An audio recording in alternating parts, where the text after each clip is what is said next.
une discussion entre collègues à propos de leur chef. C'est une femme. Pour qui elle se prend?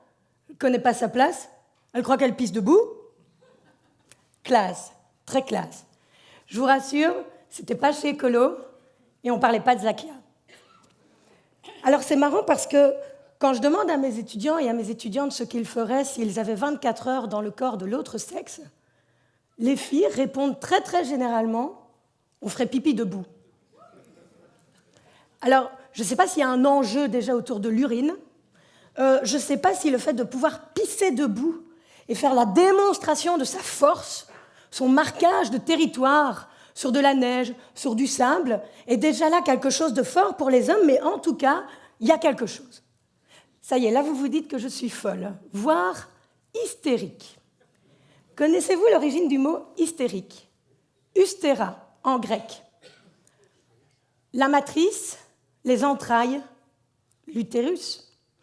Alors voilà, en fait, on est désolé, mais si on est folle, c'est simplement parce que notre corps nous force. On ne sait pas gérer nos émotions, c'est comme ça, c'est QFD, voilà.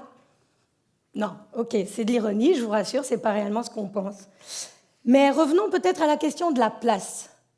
Quelle est notre place à chacun, chacune d'entre nous, ici, aujourd'hui? Parce que c'est ça la question. Et les enjeux sont énormes. Prenons un cas qui nous occupe, la politique par exemple. Des élections et des listes à constituer, avec des places stratégiques et des quotas. Et donc tout d'un coup, les femmes remontent dans les places stratégiques, accèdent aux places de pouvoir.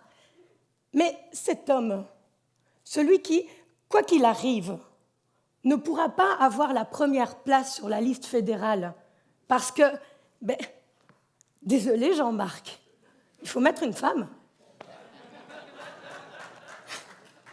Est-il autorisé à se dire, voire à dire, qu'elles me font chier? Autre question, toujours en politique. Peut-être faudrait-il se demander quel genre de femmes les hommes veulent-ils à côté d'eux? Un exemple. Qu'est-ce qui fait qu'une femme est visibilisée? Son âge, ses idées, son charisme, l'effet fraîcheur dont parle Sandrine Rousseau, notre homologue française. Et puis surtout, qui décide? Les hommes? Les femmes? Alors quand on arrive jeune et naïve, enfin, plus ou moins jeune, plus ou moins naïve, en tout cas impressionnée, est-ce que la société nous a conditionnés à avoir ce réflexe d'aller vers la sécurité, un homme bienveillant qui nous conseillera, qui nous soutiendra? Et cet homme, par exemple, s'est-il demandé pourquoi il le faisait, pourquoi il nous soutenait? Quel était son intérêt? Et surtout, en se posant la question de manière genrée, c'est-à-dire, l'aurait-il fait si nous avions été hommes et lui femme? Mais on peut aussi se demander si ces questions comptent encore chez Écolo. Après tout, ce n'est peut-être plus notre combat. Selon une enquête interne, donc on ne peut pas le dire, mais selon une enquête interne, 80% des hommes qui ont été interrogés disent que chez Écolo, la question de l'égalité est réglée, qu'il n'y a plus de problème.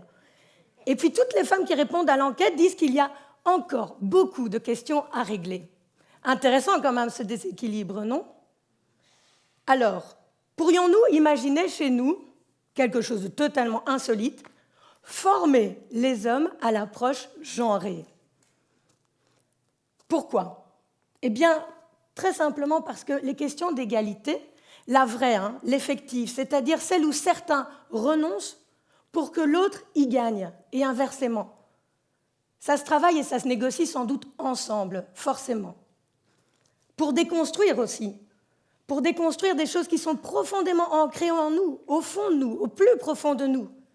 Par exemple, ce papa féministe qui explique à sa petite fille que « Tu vois, ma chérie, les garçons ont un zizi et les filles n'en ont pas. » Définir la fille par un manque. Alors il le fait super gentiment, sans s'en rendre compte. Mais déjà là, ça compte. Ça compte dans ce système patriarcal poussiéreux de se dire aussi qu'on pourrait simplement, pourquoi pas, imaginer une autre manière de faire de la politique. Parce que vous le savez, La vie politique est très difficile à concilier avec la vie privée. C'est pour ça que beaucoup de femmes y renoncent. Alors moi j'ai de la chance, mon compagnon il s'occupe de ma fille quand je pars en réunion, mais d'autres n'ont pas cette possibilité. Mais surtout, certains hommes se disent et aimeraient peut-être pouvoir affirmer publiquement « Désolé, hein, mais il est 17h, je rentre chez moi, j'ai envie de m'occuper de mes proches. » Changer le paradigme, c'est faire en sorte que tout le monde y gagne aussi.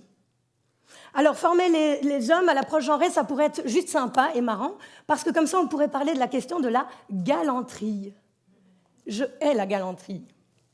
Parce que non, je ne vais pas me prendre cette porte si tu ne me la tiens pas. Non, je n'ai pas peur du monde extérieur, tu ne dois pas me précéder pour m'éviter le danger.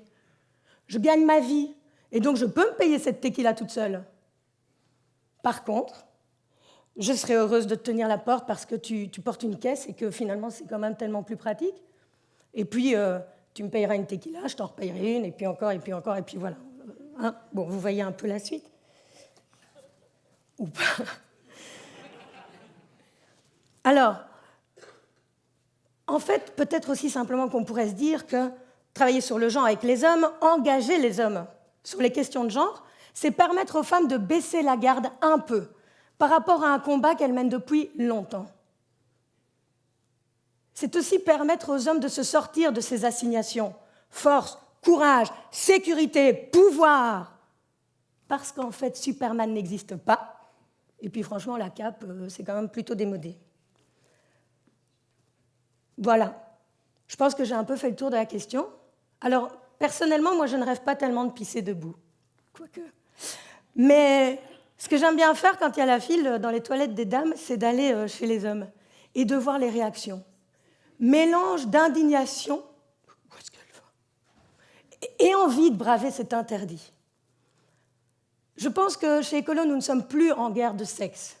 En tout cas, je ne le ressens pas. Il y a bien quelques irréductibles. Vous vous êtes demandé si j'allais les citer. Non, je ne les citerai pas. Il y a bien quelques irréductibles, mais je pense qu'en attendant, nous pouvons imaginer faire ce que nous savons faire de mieux. Bousculer les schémas en place, créer, penser autrement, et pourquoi pas imaginer une société beaucoup plus égalitaire.